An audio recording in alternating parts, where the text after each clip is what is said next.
जी महाराज जी का ज्ञान प्राप्त हुआ, तब मुझे पता चला वो भक्ति मेरी शास्त्र विरुद्ध थी।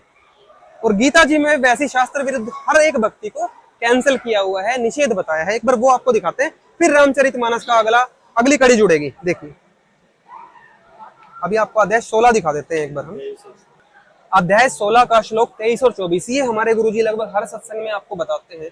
आप देखिए कि जो पुरुष शास्त्र विधि को त्याग कर अपनी इच्छा से मनमाना आचरण करता है वह न सिद्धि को प्राप्त होता है। अर्थात गुरुजी बताते हैं कि इसके भगवान से हम कुछ कार्य सिद्धि के लिए प्रार्थना करते हैं, भगवान मेरा बच्चा पास हो जाए, भगवान मेरी बीमारी ठीक हो जाए, बहुत तरह के कार्य होते हैं जो हम सिद्ध करवाना चाहते हैं भगवान की कृपा से। तो यहाँ पे बताया जा रहा है, अगर शास्त्र विधि को त्याग कर आप अपनी इच्छा से कुछ भी करते हैं तो आपको वो सिद्धि प्राप्त नहीं होगी, वो कार्य सिद्ध नहीं होंगे, न परम गति को अर्थात मोक्ष नहीं होगा। सनातन धर्म में आप देखिए सबसे बड़ी चीज मोक्ष को माना गया है कि अगर मनुष्य जीवन पाके मोक्ष प्राप्त कर लिया तो सफल है, अन्यथा वो असफल माना गया है। और न सुख को ही, इस जीवन में रहते हुए भी हमें कई तरह के सुखों की जरूरत होती है, आध्यात्मिक, मानसिक जी। तो उस तरह के सुख भी उस भक्त को प्राप्त नहीं होते जो अपनी इच्छा से मनमाना आचरण करते हैं, या फिर ऐसे गुरुओं से नाम दीक्षा लेके या उनका ज्ञान सुनकर भक्ति करते हैं जो शास्त्रों के विरुद्ध साधना करवा रहे हैं।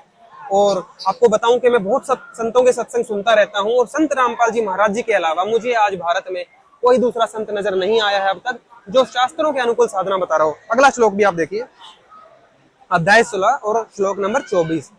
इससे तेरे लिए इस कर्तव्य अर्थात जो कर्म भक्ति में करने चाहिए और अकर्तव्य जो कर्म त्याग देने चाहिए की व्यवस्था में शास्त्र ही प्रमाण है, ऐसा जानकर तू शास्त्र विधि से नियत कर्म ही करने योग्य है। तो अर्जुन को भी प्रभु ने यही ज्ञान दिया था कि जो साधना शास्त्रों में बताई हुई है, शास्त्र आप देखिए पवित्र वेद है, पवित्र गीता है, और सहायक शास्त्रों में हमारे पास रामचरितमानस है, पुराण भी हमारे पास मौजूद है।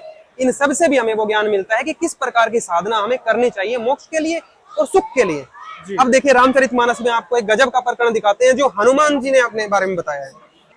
मेरे जैसे बहुत लोग हैं जो हनुमान जी की पूजा बचपन से करते आ रहे हैं और आज भी कर रहे होंगे। ये देखिए यहाँ हनुमान जी क्या करें, कहू कवन में परम कुलीना कपि चंचल सभी विधिहीना, प्रात ले जो नाम हमारा ते ही दिन ताही न मिले अहरा। भला कहिए मैं ही कौन बड़ा कुलीन हूँ, चंचल वानर हूँ, सहज स्वभाव खगराया। देखिए संतों की कितनी महिमा बताई गई है। आप देखिए जगत में दरिद्रता के समान दुख नहीं है तथा संतों के मिलने के समान जगत में सुख नहीं है। और हे पक्षीराज, मन वचन और शरीर से परोपकार करना यह संतों का सहज स्वभाव है। देखिए संतों की महिमा। अब कुछ लोग ये मानते हैं कि भाई हम बिना गुरु बनाए बिना संतों की शरण ग्रहण किए भी हम रामायण पढ़ लेते हैं, हमारा कल्याण हो जाएगा। रामायण में देख तो लो क्या कहा गया है। अब आप रामायण और महाभारत और गीता सब कुछ पढ़ते हैं परंतु आचरण उसके अनुसार नहीं करेंगे तो आपका कल्याण असंख्य जन्म